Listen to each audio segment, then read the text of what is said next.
Eto pre, tingnan mo, sexy. Pag pinormahan ko to, siguradong papansin to. Patingin nga. Oh, di ba? Perfect. AI naman yan, pre. Ha? AI? Ano ba yan? Nabiktima na naman ako. Makapag-dating app na lang kaya ako. Pero, baka pati dun, puro AI kachat ko. Malay mo. Pero ikaw naman kasi. Bakit ba hinahanap mo lahat online? Ano bang gusto mo? Lumabas ako at sumigaw ng, may single ba dyan? Hindi. Organic encounter. Yung kikilalanin mo ng personal. Hindi puro swipe at like. Organic encounter daw. Hindi ba ako magmumukhang weirdo? Tsaka, bakit nga ba ako humihingi ng love advice sa'yo? Ikaw nga, nagkakagusto sa may ka-live-in partner. Hoy. Grabe tong bunganga mo. O bakit? Natatakot ka ba na marinig ako ni ano? Uy, Vanessa. Hi guys, good morning. Good morning. Ano naman yung pinagkakaabalahan ninyo? Babae na naman, no? Oh, hindi Tumitingin lang kami ng mga pwedeng bilhin online. Asus, ang aga-aga. Pinagpapantasyahan mo na naman yung AI models, Jerome. Oh, hindi no. Ewan ko sa'yo. Siya, magkakape muna ako. Nag-breakfast ka na ba, Vanessa? Hindi pa. Nagmamadali ako kanina. Pinaglutuan ko pa ng baon si Mike. Halos malit na nga ako. Ikaw, kumain ka naman ba? Ayun, wala. Hindi ko na naasikaso ang sarili ko. Basta si Mike muna. Ayokong malit yung boyfriend ko, no? Pero pareho kayo nagtatrabaho Hindi ba dapat pantay lang? Hindi, Lester. Boss na si Mike. Mas mabigat yung trabaho niya kaysa sa akin. Tsaka siya halos lahat ng gumagastos sa bahay. Ayokong mapagalitan. Mapagalitan? Wala pa rin bang balak mag-propose yan si Mike? Kasi yung pag-aalaga mo sa kanya, parang asawa na yun. Hindi ko alam. Pero feeling ko, malapit na. Talaga? May mga signs na ba? Oo, siguro. Ay, nararamdaman ko lang. Hindi ko ma-explain. Aba, big deal yan. Ano bang... Hoy, ang dami mo lang tanong, Lester, ha? Ang aga-aga, nagmamarites ka na naman sa buhay ko. Joke lang. Tara, breakfast tayo. Sagot ko na. Baka tuluyan ng mag-init ulo mo Ewan ko sa'yo.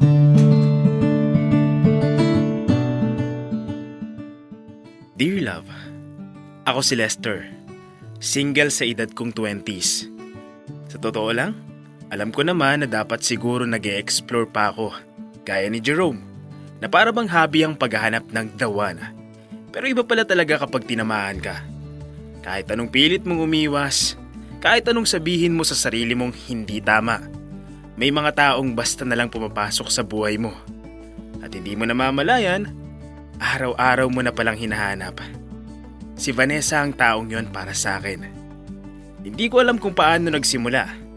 Baka sa mga simpleng good morning na may kasamang ngiti o sa paraan niyang magkwento na parang kilala niya na ako noon pa. Sa araw-araw naming pagkikita sa trabaho, nakilala ko siyang mabuti. Mabait, maalaga. Yung tipong inuuna ang iba bago ang sarili. Ang problema? May live-in partner siya. Si Mike. 3 taon na sila. Pero kahit 3 taon na, ni minsan, hindi ko nakita o naramdaman sa kanya na malapit na siyang tanungin ni Mike ng, "Will you marry me?" Sa totoo lang, parang siya lang ang naniniwala na darating pa yon. Para bang pinipilit niyang maniwala, kahit halata sa mga mata niyang pagod na siyang umasa. Hindi maalaga si Mike. Kahit kailan, hindi ko nakitang sinundo o hinatid ng mokong na yun si Vanessa. Kapag hirap siyang sumakay pa uwi, sumasabay siya sa amin. Minsan wala siyang tulog, minsan hindi pa siya nakakakain. Pero ang concern niya lagi, si Mike. Madalas ko ring marinig silang nagtatalo sa phone. Palagi nagmamakaawa si Vanessa at siya rin ang unang humihingi ng tawad. Kahit sa boses pa lang niya, alam mong hindi naman siya ang may kasalanan. Di ko maintindihan kung anong klaseng relasyon meron sila. Di ko alam kung bakit pinipili niyang manatili. Ang alam ko lang, hindi siya minamahal sa paraang nararapat sa kanya.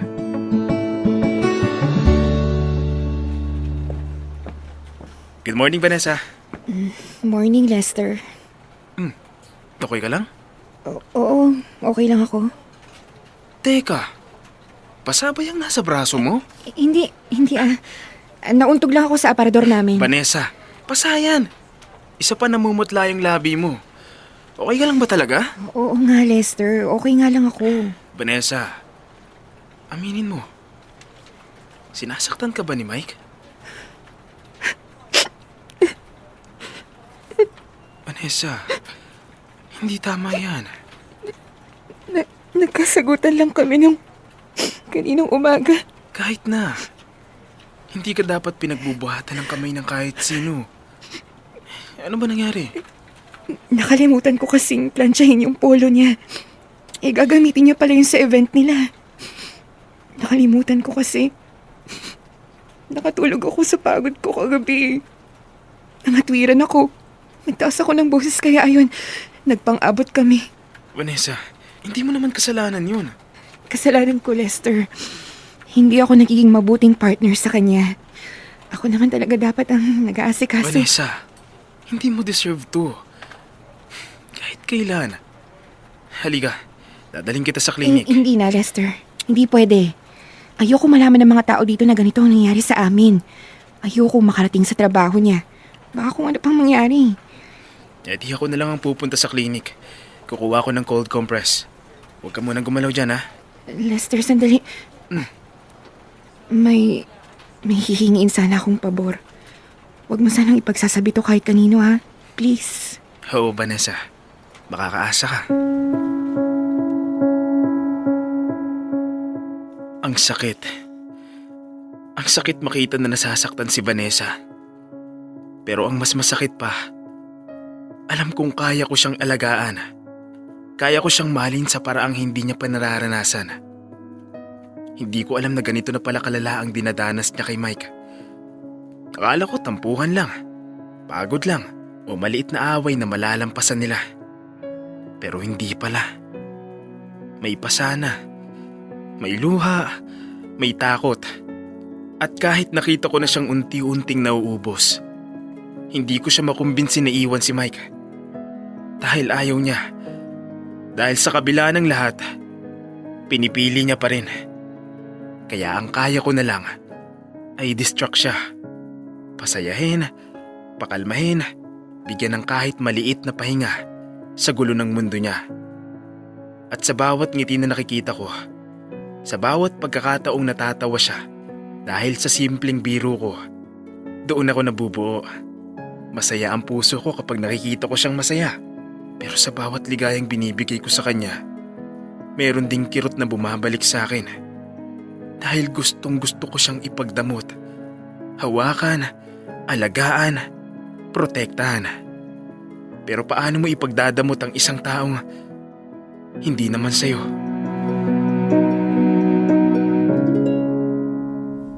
Di ba sabi sa'yo? Grabe! As in, ang ganda ng movie. Parang gusto kong ulitin. As in, ngayon na agad. Gusto mo ba? Ulitin natin next week. OMG! Pwede ba talaga? Oo naman. Worth it naman yung movie. Oh, thank you, Lester. Kahit papano, nawala yung pagod ko. Wala yon. Kanina pa kita tinitignan. Hindi na maipintay yung itsura mo. Punong-puno ng stress. Kailan ka ba huling nanood ng sine? Hindi ko na maalala. Hindi ka ba dinadala ni Mike? Hindi kasi yun mahilig sa movies. Saan kayo lumalabas? Simula kasi nung magkasama kami sa bahay, hindi na talaga kami nagde-date. Lagi niyang sinasabi, gastos lang daw. Gastos ba na makita mong masaya ang mahal mo? Parang hindi naman. Uy, ang cheesy mo ngayon ha. Totoo naman kasi. Sa pagka-romantic mong yan, wala ka pa rin jowa? Wala. Nililigawan? Wala rin. We, duda ako ah. Pag magkasama nga kayo ni Jerome, tingin ko wala kayong ibang topic kundi babae. Hindi ako nagjojowa. Kasi may hinihintay ako. Ngayon ko lang narinig yan ah. Sige nga, spill mo. Kaso, hindi pwede. At bakit? May karelasyon siya ngayon. Huh? Pero alam kong hindi siya masaya. Hinihintay ko lang na yung araw na mapagod siya. Na makita niya kung anong meron siya. At kung ano yung kulang.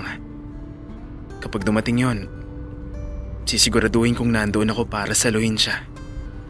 Kahit may kailangang isakripisyo, handa ako. Wow! Grabe yun ah! Gusto mo bang malaman kung sino? Hindi na. Malay ko ba kung saan mo nakilala yan? Pero sigurado ako, Lester. Tantanan mo na yan. Baka mareklamo ka pa. At baka makasira ka pa ng relasyon. Paano mo sisirain ng relasyong matagal nang sira? Uy! Mga linyahan mo ah. Parang nakikinig ako ng Dear Love. Totoo lang sinasabi ko. Lester, pwede bang umuwi muna tayo? Oo, tara na. Sa may kanto na lang ako. Doon mo na lang ako ibaba. Ibababa kita sa inyo. Hindi pwede, Lester. Baka makita ka ni Mike. Baka kung ano pang maisip niya. Right. Sige, sa kanto.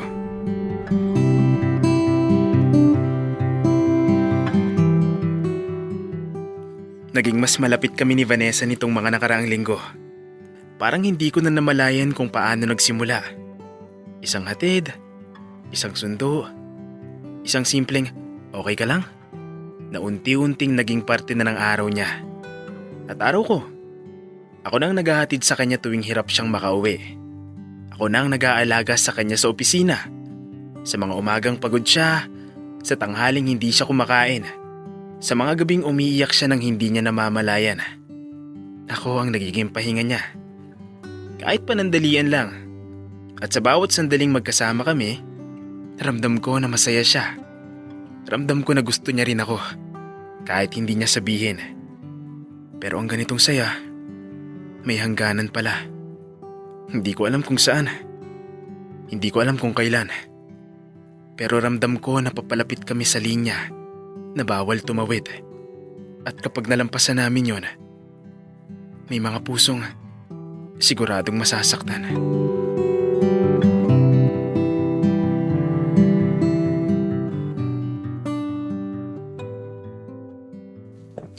Vanessa! Good morning. Binalhan kita na... Vanessa, anong nangyari sa'yo? Wala to. As usual, nauntog na naman ako sa ano. Saan? Nauntog sa kamao ng live-in partner mo? Vanessa, hindi na to katanggap-tanggap. Kasalanan ko naman rin kasi. Kasalanan mo na naman. Oo. Ano na naman ang nangyari? Nalaman ni Mike na lumabas tayong dalawa noong weekend. Paano? May kaopisina siyang nakakita sa atin. Hindi naman sinasadya pero ayun, nakarating sa kanya. Kaya eto. Oh my God, Vanessa. Kasalanan ko to. Pasensya ka na. Hindi mo kasalanan. Ako to.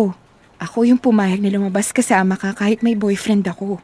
Sa paningin ni Mike, hindi maganda yun. Nakakahiya daw ako. Malandi daw akong babae. Tingin mo tama yun? Vanessa, pakiusap. Huwag mong pakinggan si Mike. Kaya nga ito yung inabot ko, Lester. Tingin ko, deserve ko Huwag to. mong sabihin yan, Vanessa. Hindi mo deserve yan. Kahit kailan. Pero okay na kami. Napatawad niya na ako. At napatawad ko na rin siya sa mga ginawa niya sa akin. Vanessa, tignan mo ang sarili mo. Punong-puno ka ng pasa. Hindi na to tama. Tama na. Lester, tama na. Tingin mo ba madali itong sitwasyon ko? Anong gusto mong sabihin ko? Hiwalayin ko si Mike. Hindi ganun kadali yun. Ang akin lang, respetuhin mo man lang sarili mo. Good morning, Oh, bakit parang ang intense dito? Sino bang pinag-uusapan natin, ha? Wala, Jerome. Oh, come on. Dumating lang ako, biglang change topic. Grabe kayo sa akin, ha? Tara, magkape na lang tayo. Uy, sandali. Huwag mo kalad ka rin. Kakarating ko lang. Huy!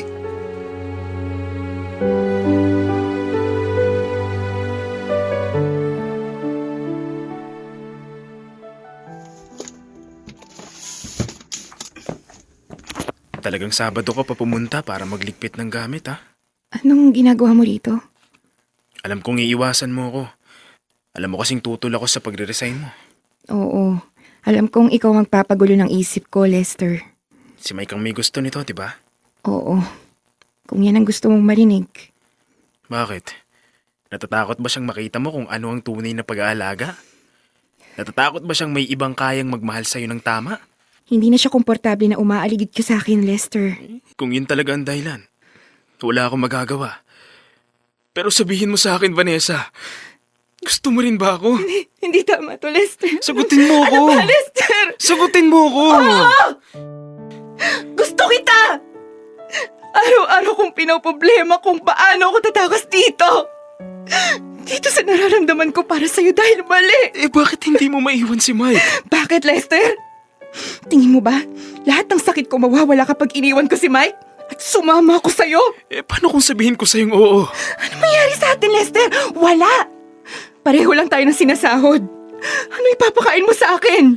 Hindi mo mahal si Mike. Mahal mo lang yung buhay na kaya niyang ibigay. Dahil may pera siya. Pero hindi mo siya mahal. Oo, yan ang totoo, Lester. Takot akong maghirap. Alam kong kaya kong pakainin ni Mike. Kaya kahit saktan niya ako, tinatanggap ko. Umaasa akong magbabago siya. Kung hindi ngayon, baka bukas. O sa isang araw. Hindi ko alam, Lester. Hindi ko na alam. Hindi ko alam kung anong dapat kong sabihin. Wala ka namang dapat sabihin. Wala ka namang papel sa buhay ko. Kaopisina lang kita.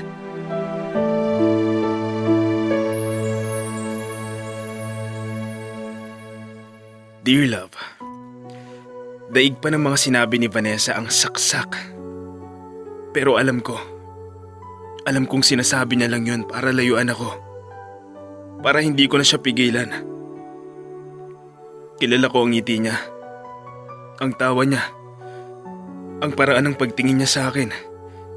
Lahat ng pag-uusap namin, lahat ng sandaling magkasama kami. Totoo lahat yun.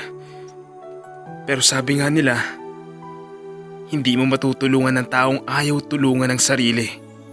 Kaya hinayaan ko siya.